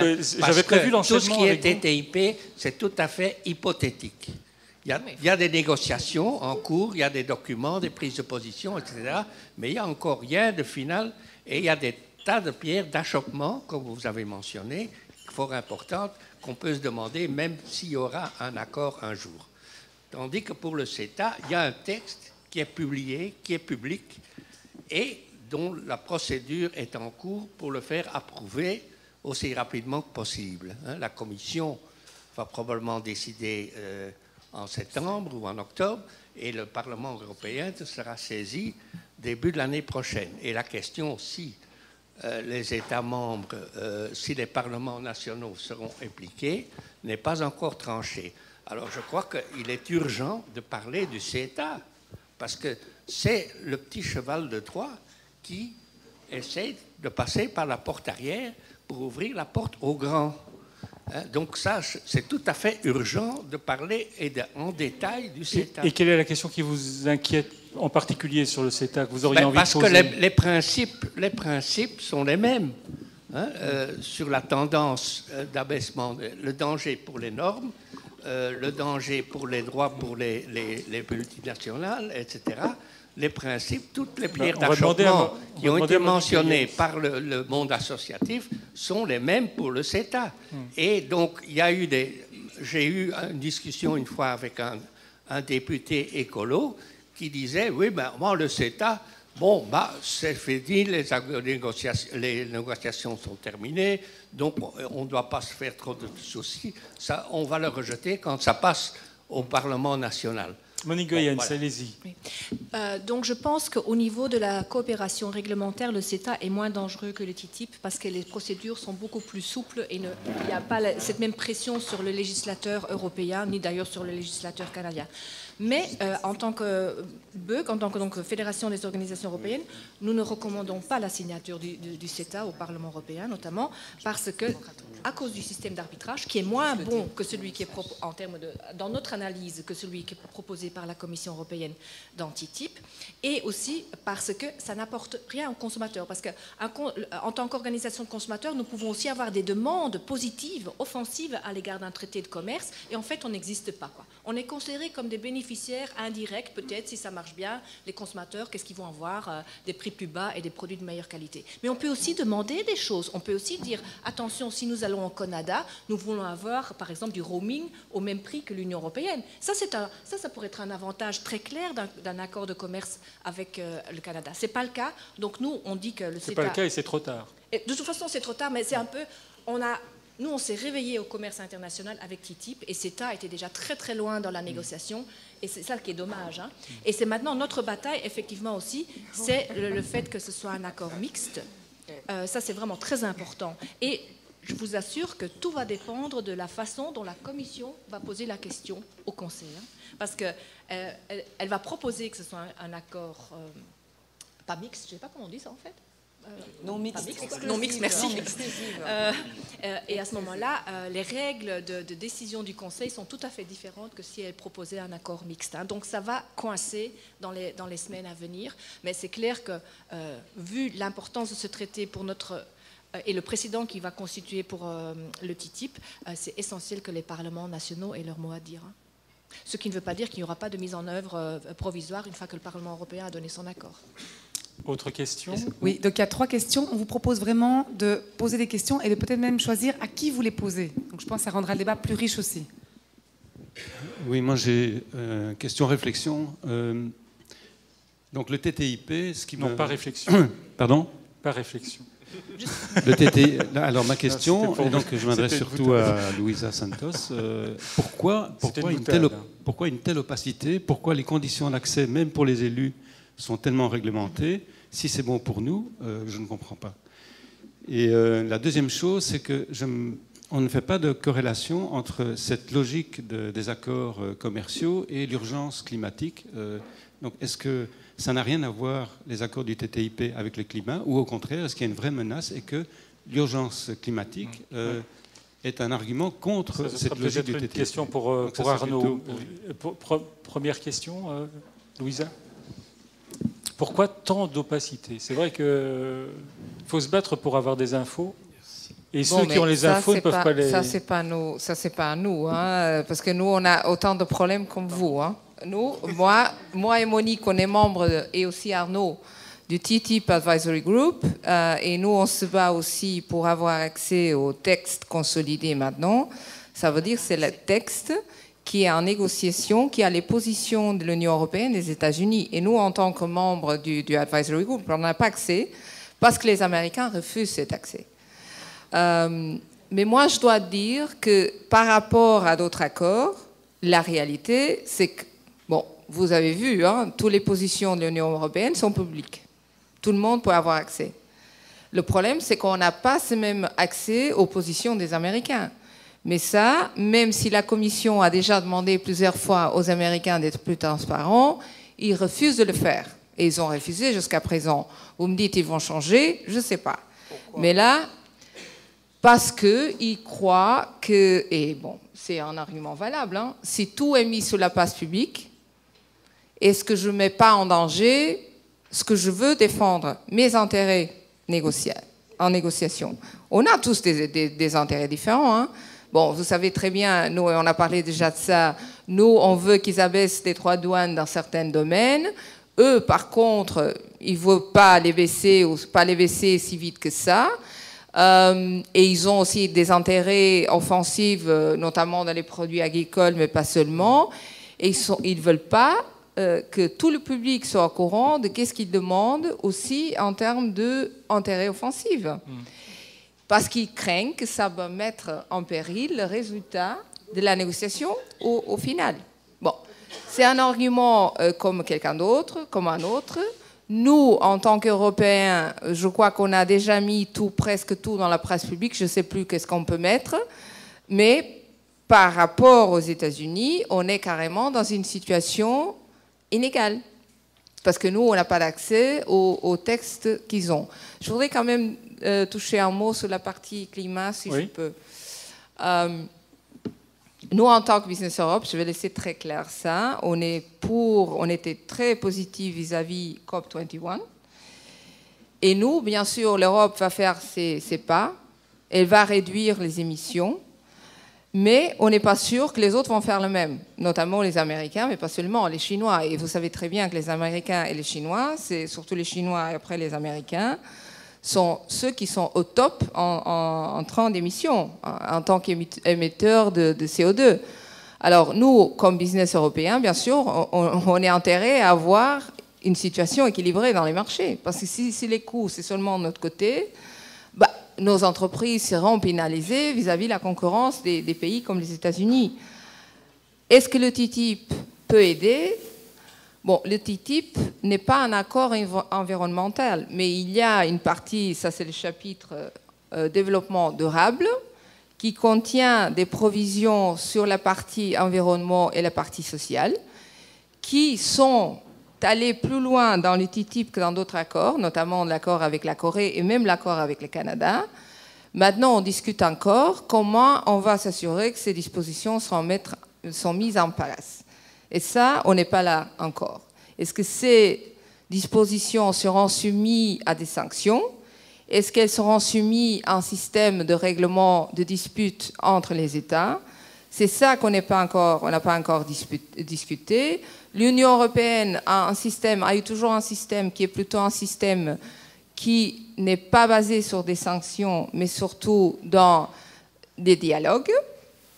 Les États-Unis ont un système qui est plutôt fixé sur des sanctions, mais qui a un scope d'application plus restreint. À la fin, il va y avoir un équilibre entre ces deux approches. Et on va voir à la fin quel sera le résultat.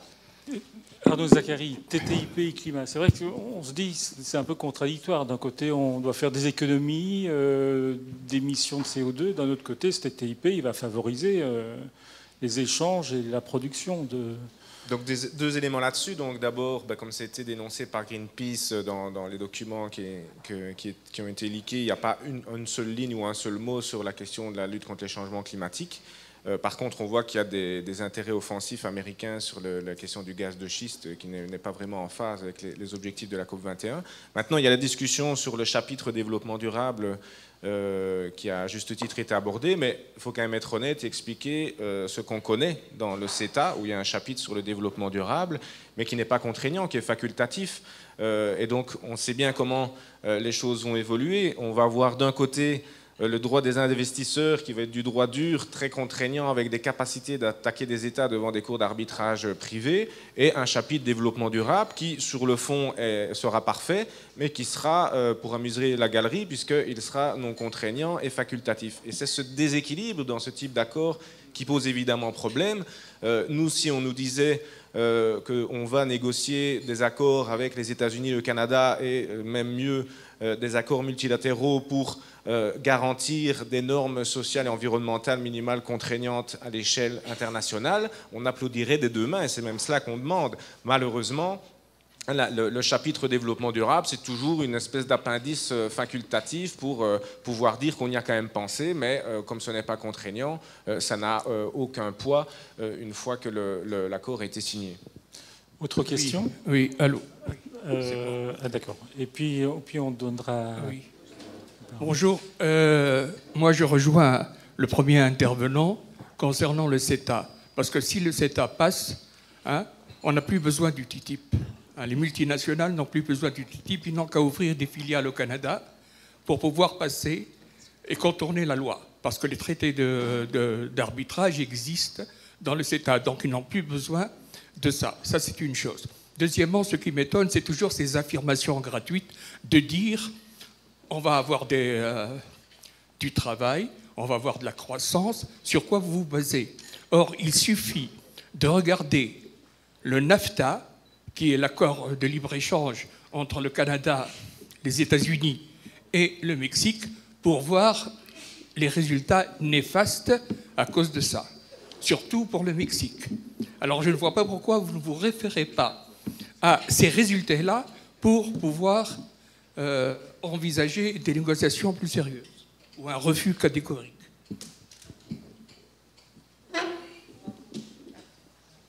Si je peux répondre une partie sur la question effectivement de l'emploi, la question des normes aujourd'hui que l'on traite notamment sur les produits agroalimentaires. On a un exemple je vais vous donner un exemple très concret. Une boîte de production de foie gras en France, dans le sud de la France. Elle a cherché une accréditation puisqu'elle elle voulait répondre à des appels d'offres d'hôtels 5 étoiles aux États-Unis et donc vendre du foie gras là-bas aux États-Unis. Inspection américaine qui vient dans l'abattoir. L'inspecteur passe au moins une demi-journée dans l'abattoir pour trouver différents sujets. Au final, ils leur remettent un document en disant « Vous devez adapter votre abattoir sur telle et telle et telle condition, voilà ce que vous devez faire ». L'abattoir, tel que proposé par l'administration américaine, n'était plus viable économiquement. Qu'est-ce qu'a fait l'entreprise? Elle est allée investir au Canada et maintenant elle vend du foie gras aux États-Unis. Est-ce que c'est ça qu'on veut? Ou on préfère quand même essayer de pouvoir négocier des mesures ou des normes qui permettent... Mais là, je vous... Oui. Donc, s'il y a des résultats négatifs, pourquoi est-ce qu'il y aurait des résultats positifs? Excusez-moi, on ne fait pas de ping-pong, s'il vous plaît, parce que je pense qu'il y a beaucoup de gens qui veulent poser une question. Alors, ça, c'est le premier premier point. Et je voulais essayer quand même de rebondir un peu sur la question des changements climatiques. C'est assez intéressant sur les changements climatiques parce que il y a un sujet important qui n'a pas encore été mis sur la table entre les négociateurs, c'est tout ce qui est énergie et matières premières. Donc ça, je dirais, il faut attendre un peu est-ce que l'Union européenne et les États-Unis sont prêts à discuter sur ce sujet. Et là, certainement qu'on viendra sur la question des changements climatiques. Parce que dans l'Union européenne, par exemple, nos scientifiques, et là je parle de la communauté scientifique, a plutôt tendance à classifier, par exemple, le biodiesel comme négatif. Aux États-Unis, la communauté scientifique le classe comme avancé, comme biocarburant. Donc contribuant à la réduction des émissions de CO2. Donc ça va être très intéressant de voir nos deux communautés scientifiques pouvoir discuter, de dire pourquoi ces grandes différences. Ça, c'est le deuxième point sur les changements climatiques. Et je dirais, si on veut vraiment traiter la question des changements climatiques dans les négociations bilatérales, très honnêtement, c'est pas avec le Canada, c'est pas avec les États-Unis, c'est avec celui qui vient, le Mercosur. Brésil, Argentine, notamment, oui, là, on a effectivement des enjeux de changement climatique importants à traiter. Et pourtant, qui parle aujourd'hui du Mercosur? Et c'est maintenant que se réouvrent les négociations. C'est pas, je dirais, à la fin, quand on a un texte qui a été discuté par le négociateur, il faut, vous voyez ce que je veux dire, si on veut vraiment influencer le sujet, c'est maintenant qu'il faut le traiter, ce sujet. Louisa? Je voudrais seulement sur le NAFTA. Bon, d'abord, le NAFTA a été négocié en 1994. Aujourd'hui, on est à 2016. J'ai quelques chiffres ici. NAFTA et l'économie mexicaine. Le rendement par personne au Mexique, depuis 1994, a augmenté de 90%. La poverty rate, le niveau de pauvreté s'est réduit moins 69%. Alors, oui, mais bon, ça c'est pendant cette période de NAFTA. Attendez. Je suis désolée. World Bank, la Banque mondiale. Madame, je propose que vous leviez la main, qu'on vous donnera la parole après, parce que sinon c'est difficile pour ceux qui attendent depuis un certain temps, c'est important. Alors, 4 questions, 4 hommes, mais maintenant, tout change. Quelle pression. On vous écoute. Attendez, on va écouter.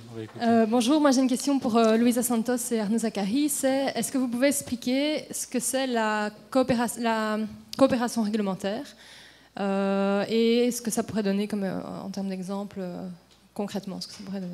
Voilà. Arnaud? Et donc la coopération réglementaire, elle vise à permettre à ce qu'on appelle un forum de réglementation qui intègre des hauts fonctionnaires et des parties prenantes de pouvoir analyser en amont des législations leur compatibilité avec, en l'occurrence, le TTIP s'il existerait un jour, mais c'est un mécanisme qui existe également dans le CETA. Bon, la coopération réglementaire avec les États-Unis, on l'a depuis quelques années. On a ce qu'on appelle, dans le cadre de TEC, il y a eu des discussions entre les deux parties depuis presque 20 ans. Mais ils n'ont pas abouti à un résultat. En parlant avant de cette question de la faisabilité des tissus, on discute ça depuis des années, mais malheureusement, Arnaud Zacharias, malheureusement, depuis 20 ans qu'on discute, mais on n'arrive pas à des résultats. Et c'est pour ça que le TTIP est important pour essayer de résoudre ces problèmes. La coopération réglementaire pour l'avenir, comme on la voit, c'est précisément quand les deux côtés sont en train de définir les législations, qu'au moins ils parlent. Ce n'est pas qu'ils vont exactement définir la même chose, parce que chacun a son système, chacun fait ses choix. Mais ce qu'on demande, c'est qu'à la fin, au moins, quand ils commencent à penser à une nouvelle législation, qu'au moins il y a un dialogue entre les deux côtés, parce qu'on a vu dans l'accord avec la Corée que tout de suite après que l'accord était mis en place, le gouvernement coréen a tout de suite commencé à prendre des mesures qui mettaient en question les bénéfices de l'accord, notamment dans le secteur automobile. Et nous, on veut éviter ça pour l'avenir, notamment avec les États-Unis, le Canada, mais aussi avec le Japon et d'autres partenaires. Voilà, c'est ce qu'on veut. Qu'au moins qu'il y ait un dialogue, et après, on verra bien si ça donne des résultats concrets. Merci. Monique Goyens, un petit mot. Oui, en tant qu'organisation de consommateurs, on n'a pas tellement de problèmes avec des dialogues entre régulateurs. Ça peut aider à faire avancer pas mal de dossiers. Mais je pense qu'on se focalise beaucoup sur la notion de coopération réglementaire, qui est un chapitre. Il y a un chapitre qui est beaucoup plus en zone grise, qui est le chapitre sur les bonnes pratiques réglementaires. Et ça, c'est un chapitre qui est beaucoup plus dangereux dans notre analyse, enfin dangereux, potentiellement dangereux, parce qu'il codifie toute une série de procédures que les États-Unis voudraient qu'on mette en œuvre quand nous faisons notre propre législation européenne. Indépendamment d'un impact, oui, il faut un impact, non, même pas, indépendamment d'un impact sur le commerce international, tant au niveau européen qu'au niveau national. En fait, ce sont des procédures qui vont permettre en fait une très grande implication des parties prenantes. Et quand vous dites parties prenantes, vous comprenez lobbyistes, industriel. Et là, je voudrais dire quelque chose qui est peut-être contre-intuitif, mais j'insiste sur ce point. Pendant des années, nous avons demandé une plus grande consultation des parties prenantes parce que nous trouvions que nous devions être autour de la table quand il s'agissait de réglementer nos vies. On se rend compte qu'en multipliant les procédures de consultation, seulement comme ça, en donnant accès à la participation, disons, aux parties prenantes, on déséquilibre le processus parce qu'il n'y a que les intérêts industriels qui ont les moyens de suivre. On se rend compte déjà maintenant, par la présentation de tous les différents groupes de travail qui vont être mis en place avec TTIP, qu'on va être noyé, on ne va pas pouvoir suivre. Et nous sommes une ONG qui a plutôt des ressources. Alors imaginez comment on peut faire ça. Donc jetez un coup d'œil sur les bonnes pratiques réglementaires, parce que c'est une codification de mesures qui sont actuellement envisagées par la Commission européenne, sous le sigle Better Regulation, je ne sais pas comment on dit ça en français. Donc l'agenda, enfin Better Regulation Agenda, c'est très dangereux parce que pour le moment, on est en train de tester cette procédure. Si elle est codifiée dans le TTIP, on ne pourra plus jamais modifier cette procédure sans obtenir l'autorisation des États-Unis. Autre question. Bonjour, moi j'avais une question peut-être un peu plus générale. J'ai l'impression qu'on n'a pas encore beaucoup parlé des effets indirects et globaux de ce traité si jamais il était adopté. Étant donné la taille des blocs économiques qu'on considère, est-ce qu'il n'y a pas un risque qu'on augmente fortement les échanges entre États-Unis et US et qu'on du coup marginalise les pays du Sud? Le CNCD, c'est comme une ONG développement. Donc, est-ce qu'il n'y a pas un risque pour les pays du Sud et puis également aussi pour les pays européens? Est-ce que ces échanges-là ne vont pas diminuer les échanges intra-européens et donc l'intégration au final en Europe? On voit avec le Brexit que ce n'est pas gagné. Donc voilà, j'aurais bien avoir la réponse là-dessus. Donc Arnaud, plutôt peut-être. Un accord sur le dos des pays du Sud. Oui, donc j'ai abordé ça tout à l'heure en introduction assez rapidement. Donc il y a plusieurs études qui ont été réalisées qui expliquent qu'en effet, à partir du moment où il y aurait je dirais une augmentation des parts de marché entre les partenaires transatlantiques, ça se ferait dans différents secteurs au détriment des pays en développement. Plus largement, comme je l'ai abordé aussi rapidement tout à l'heure, c'est d'ailleurs malheureusement un argument massu, surtout aux États-Unis, mais qui est de plus en plus utilisé dans cette dernière ligne droite en Europe, de dire il y a le péril jaune, la menace chinoise, qui devient le premier exportateur de produits industriels dans le monde. Donc il faut absolument ressouder les liens entre pays occidentaux, de West against the rest, adopter des normes entre nous et pouvoir imposer de facto ce modèle au reste du monde et notamment aux pays en développement.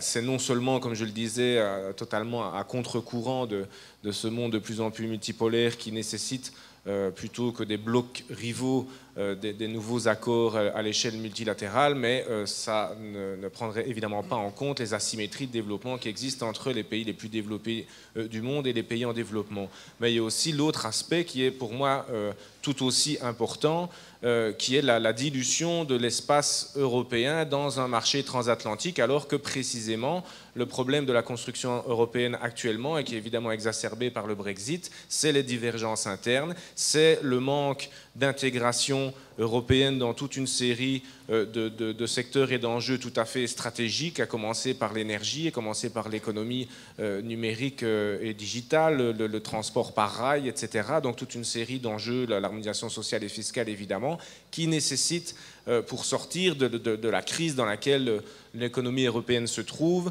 des mesures d'intégration, donc l'adoption de normes internes européennes qu'on pourrait ensuite éventuellement négocier avec des arguments beaucoup plus solides et en ayant justement cette capacité de négocier des normes communes. Mais aller aujourd'hui négocier un traité transatlantique avec les États-Unis, qui sont un seul pays, qui ont déjà des normes évidemment unitaires, alors que nous sommes à 28, c'est l'histoire du pot de fer contre le pot de terre, c'est le risque de diluer l'intégration européenne dans un marché transatlantique, à un tel point que Pierre Defraigne, ancien chef de cabinet de Pascal Lamy et numéro 2 de la DG Trade à la Commission européenne, dit tout simplement TTIP ou Europe, il faut choisir. Arnaud, est-ce que c'est vrai, j'ai lu sur les réseaux sociaux, que vous comptiez demander votre nationalité britannique pour échapper au TTIP? Non, c'est un hoax.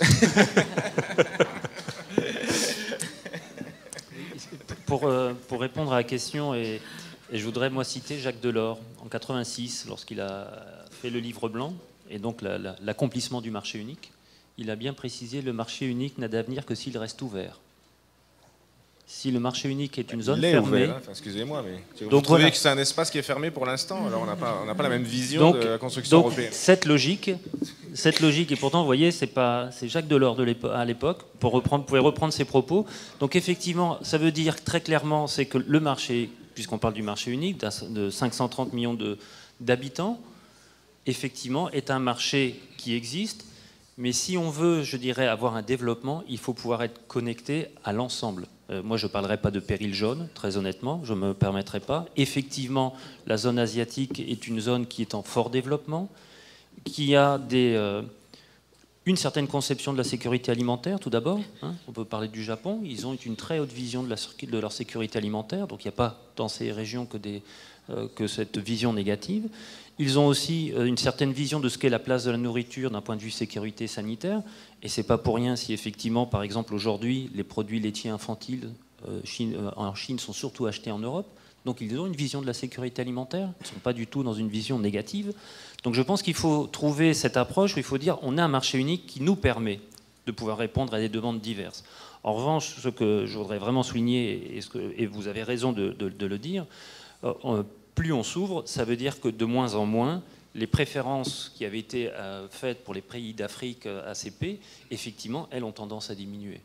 C'est mécanique, hein. Ça là-dessus, c'est déjà remis en cause net. par les accords de partenariat économique, vous Voilà. le savez, donc ça n'a absolument rien à voir. Donc la question est effectivement pour l'Union européenne aujourd'hui, c'est quelle politique vis-à-vis de l'Afrique, où ce seront dans 20 ans, 30 ans, les 2 milliards d'habitants qui vont venir sur la planète, ils seront de l'Afrique.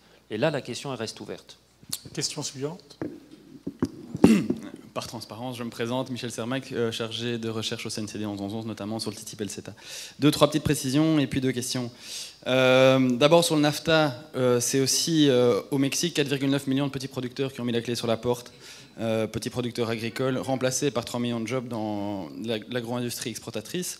Voilà, c'est une question de choix de modèle de société, mais c'est quand même des dégâts considérables dans l'agriculture. La coopération réglementaire, vous l'avez dit, ça existe depuis 20 ans, effectivement. Il y a un excellent rapport qui vient de démontrer que cette coopération réglementaire a déjà affaibli des projets de réglementation en Europe sur les déchets électroniques dangereux, sur le bien-être animal et sur la réglementation financière des grands acteurs financiers américains en Europe, juste avant le crash de 2008. Donc, très belle vision d'avenir. Si on veut institutionnaliser ce mécanisme, peut-être qu'il faudrait plutôt l'abolir. Concernant la transparence, ça vaut la peine de souligner, vous disiez, Madame Santos, que vous n'aviez pas accès aux documents de négociation plus que nous. Ça vaut quand même la peine de rappeler que les réunions tenues par la DG Commerce avant le début des négociations avec les parties prenantes étaient à 90% avec des représentants du business et 10% qui restent partagés entre consommateurs, travailleurs, etc. Et en termes de transparence toujours, puisqu'effectivement on s'intéresse aussi, nous, beaucoup avec les accords, aux accords avec les pays du Sud. Aujourd'hui, la transparence nouvelle qu'on voit dans le TTIP ne s'applique pas du tout aux autres accords. Donc, le mandat de négociation entre l'Union européenne et le Mexique, on ne l'a toujours pas vu, entre l'Union européenne et la Chine, l'Union européenne et les Philippines.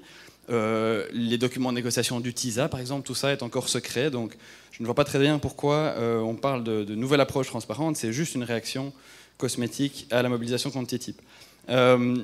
Encore un point, comparer le CETA et le TTIP, notamment sur la coopération réglementaire, je pense personnellement que c'est très dangereux, parce qu'on compare des pommes et des poires, on compare un accord en négociation basé sur les quelques documents qu'on a avec un accord fini. Donc, c'est pas parce que le CETA est moins dangereux que ce qu'on voit dans les négociations du TTIP que le CETA n'est pas dangereux. Je pense que c'est quand même deux choses très différentes. Et puis, une question aux 4 intervenants. Aujourd'hui, on a effectivement un CETA qui est terminé, 1600 pages qui sont disponibles depuis février 2016. Est-ce qu'il est, selon vous, à 100% acceptable ? Ces 1600 pages, les restrictions qu'ils contiennent concernant la régulation des banques, les restrictions sur la protection de la vie privée, l'arbitrage, on en a parlé, le fait que toutes les réglementations existantes sur les services aujourd'hui qui ne sont pas repris dans la liste négative seront abrogées automatiquement dès l'entrée en vigueur du CETA. Est-ce que c'est quelque chose qui vous paraît acceptable ? Et puis alors une question spécifique à Monsieur Petit. Le Canada annonce fièrement sur son site internet concernant le CETA qu'ils ont obtenu le droit d'exporter 120 000 tonnes de viande de porc et de bœuf supplémentaires vers l'Europe. Est-ce qu'on sait qui sont les agriculteurs qui vont perdre ces parts de marché ? Ce sont des agriculteurs européens ou d'autres agriculteurs d'autres pays qui exportent vers l'Europe. Vous dites que tous les agriculteurs sont pour TTIP et CETA. Qu'en est-il des producteurs de lait ? Qu'en est-il de Bioforum en Flandre ou de la Foi en Wallonie qui s'y opposent ? Et alors une dernière question à Business Europe. Vous dites que vous n'êtes pas contente avec l'ICS, donc quelle est votre position sur le CETA qui contient ce mécanisme ICS. Et enfin, je me permets de rappeler pour la définition de ce que c'est que la coopération réglementaire, je me permets de faire référence à un courrier que Business Europe a co-signé en 2012 qui comparait la coopération réglementaire comme un système qui permettait essentiellement pour le business de coécrire les lois. Bon, je pense que ce sera la dernière question et on va faire un petit tour de table. Commencer par Reto pour Louisa. La parole à la défense. Michel, vous avez des fans, là. C'est un fan club. Alors, pour les différentes questions. Mais je vais vous inviter malgré tout à essayer d'être assez concis. Oui. Non, parce voilà. qu'il vous pouvez participer au débat cet après-midi. Il m'a posé plusieurs questions. Je commencerai par CETA. On n'est pas content avec l'ICS, ça c'est clair. Je l'ai dit, et on est aussi clair pour le TTIP qu'on est pour CETA. Si vous me dites, puisqu'on n'est pas contente avec cette partie, est-ce qu'on s'oppose, on n'est pas contente avec CETA en général? Non. Plutôt, nous on pense que l'accord en général est plutôt positif, et même l'aspect négatif pour nous, qui est l'aspect ICS, n'est pas suffisant pour qu'on s'oppose à l'accord. Je crois que j'étais claire là-dedans. Pour la question de la réglementation ou la coopération réglementaire, on n'a pas l'objectif de coécrire la législation, que ça soit très clair, et on n'a pas non plus l'objectif d'abaisser la réglementation. Et je vous dis, vous avez parlé de la partie financière, il faut que vous sachiez que pour le moment, les États-Unis n'acceptent pas de mettre sur la table la réglementation, la coopération réglementaire dans le domaine financier. Et nous, on pense que si on ouvre le marché des services, accès au marché doit avoir aussi une partie réglementaire, parce que les produits et les services ne s'échangent pas sans réglementation. Alors, sur part d'un accès au marché, on doit aussi parler de réglementation. Et bien sûr, si les États-Unis, au cas où ils ont des mesures et des réglementations qui sont plus positives ou plus, je dirais, performantes et supérieures, pourquoi pas l'Europe adopter de dispositions pareilles, hein. Nous, on est disponible à parler. Mais bon, si les Américains ne veulent pas parler, ça, on ne peut rien faire. Je voudrais quand même toucher, je crois que je voudrais quand même toucher à la question du multilatéralisme et les pays tiers. C'est clair qu'on ne peut pas plaire à tout le monde. L'idéal serait d'avoir un système multilatéral. Mais vous savez très bien que parce qu'il y a des niveaux de développement assez différents entre les pays, c'est de plus en plus difficile d'avoir des accords au niveau multilatéral. Et bien sûr qu'on n'est pas contre le péril chinois, mais il y a beaucoup de pays qui ont peur de la Chine. Et que maintenant, pour avoir un accord multilatéral qui permet à la Chine d'avoir accès, il y a beaucoup de pays qui ont peur. Et c'est pour ça que c'est de plus en plus difficile d'avoir aussi des accords et une approche multilatérale. Merci Louisa. Arnaud Petit, peut-être d'abord la question très précise sur les 120 000 tonnes de viande supplémentaire que les Canadiens vont pouvoir vendre. C'est au détriment de qui ? Alors d'abord, ce n'est pas 120 000 tonnes, puisqu'il faut savoir que l'Union européenne avait déjà des contingents tarifaires avec le Canada sur la viande bovine et sur la viande porcine, liés à l'OMC. Donc en fait, les chiffres que vous voyez de 75 000 tonnes pour la viande porcine et de 55 000 tonnes pour la viande bovine, il faut en fait déduire ce qu'il y avait déjà dans l'OMC. Donc ça, c'est le premier point. Donc ce n'est pas du 120 000 tonnes net. Deuxième élément, un contingent tarifaire n'est pas une obligation à importer. Je rappelle quand même. Les Canadiens, dans leur contingent viande bovine qu'ils avaient actuellement, ils en utilisent moins de 20%. Donc il faut aussi que l'opérateur canadien trouve un marché qui soit compétitif. Je rappelle quand même que le prix de la viande dans l'Amérique du Nord est le double de ce que l'on connaît dans l'Union européenne. Donc avant que les Canadiens se ruent sur le marché européen pour vendre de la viande, je pense qu'il va falloir encore quelques évolutions. Donc ça, c'est pour ça, les TRQ, les contingents tarifaires, pardon, ne sont pas des obligations à importer. Après, la question de savoir qui ça va impacter, il ne faut pas regarder, parce qu'on pourrait avoir dans votre logo, entre TTIP, CETA, je veux dire, il faudrait même avoir quasiment un arbre de Noël aujourd'hui, si on veut suivre les bilatéraux, hein, toutes les négociations bilatérales. Et ce qu'il faut vraiment regarder, ce n'est pas ce qui vient uniquement de CETA ou de TTIP, mais il faut le regarder globalement. L'Union européenne négocie avec le Japon, et là, vous allez avoir des producteurs de porc qui sont très intéressés à exporter vers le Japon, et de la viande bovine également. Donc, globalement, vous avez des intrants et vous avez des sortants. Et nous, c'est le solde qui nous intéresse. Est-ce qu'effectivement, en termes de solde, l'agriculture européenne va rester positive ou pas dans ces négociations bilatérales? Et c'est ce que nous avons demandé d'ailleurs à la Commission. Elle devra publier pour le mois de septembre une étude d'impact sur les secteurs les plus sensibles, que sont la viande bovine, viande porcine et viande de volaille, d'avoir cette vision globale de ce qu'elle est en train de négocier, d'avoir une véritable stratégie. Donc voilà, donc ça c'est les principaux éléments, et je voudrais rebondir, je n'ai pas dit que le COPA-COGECA ou les membres du COPA-COGECA étaient pour un TTIP, parce que je vous ai dit on ne connaît pas encore le résultat de l'accord. Mais effectivement, on soutient le processus de la négociation parce qu'on trouve qu'il y a des choses à gagner, notamment dans le secteur laitier. Sur le secteur laitier, aujourd'hui, l'industrie agroalimentaire européenne est plus performante. Dans le cas du CETA, c'est plutôt les producteurs de lait au Canada qui ne sont pas contents. Et eux ne sont pas contents. Oui, pour le CETA, clairement, l'industrie canadienne qui est sous un système de réglementation de l'offre a eu beaucoup de mal à évoluer et n'est pas compétitive. Ça, c'est vrai. Et surtout, et deuxième chose, je dirais, c'est qu'elles n'ont pas, j'allais dire un savoir-faire, mais ça, c'est l'histoire de l'Europe et des consommateurs européens. Sur les fromages, c'est quelque chose qui est en train d'exploser au Canada et aux États-Unis, et ils n'ont pas le savoir-faire et toute l'industrie, je dirais l'organisation, hein, pour développer ces productions. À tel point qu'aujourd'hui, les États-Unis, et ça répondra aussi encore en partie à votre question, j'avais 7 autres exemples en tête, les États-Unis sont les principaux acheteurs de caillés de lait de chèvre pour pouvoir faire leur fromage de chèvre chez eux. Ils n'achètent pas de fromage de chèvre en Europe. Ils le font chez eux, mais ils achètent le lait caillé de chèvre. Alors vous voyez quand même qu'il y a un intérêt, parce que la valeur ajoutée, elle se fait au final sur le fromage vendu. Monique Goyens, petit tour de table là sur... Disons que je ne peux pas me prononcer sur les milliers de tonnes qui sont importées, mais peut-être une remarque finale que je voulais faire. Voilà.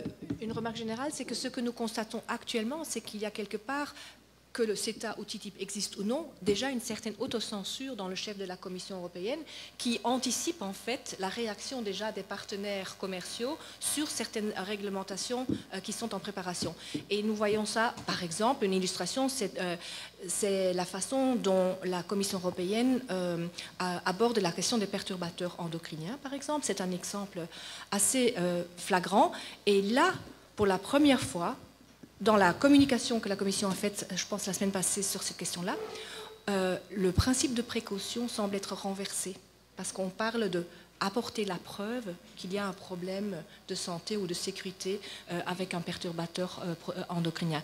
Donc bon, c'est encore au stade préliminaire, mais juste pour attirer votre attention sur le fait que, TTIP ou non, il y a pour le moment déjà une attitude, disons, orientée vers le commerce au sein de la Commission européenne qui peut geler ou en tout cas retarder ou diminuer l'impact de certaines réglementations en faveur de la protection de la santé des gens. Le mot de la fin, Arnaud.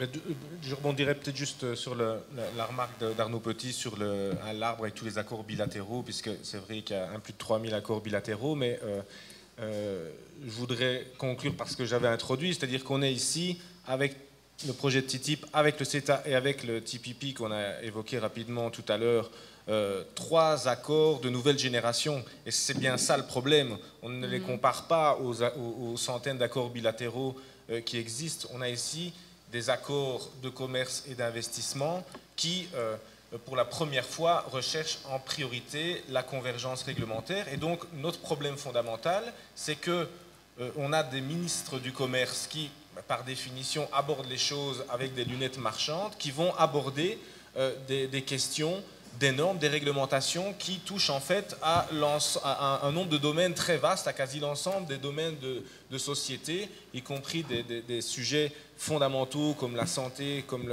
l'environnement, comme le droit du travail et d'autres aspects de ce type. Et c'est bien ça le problème.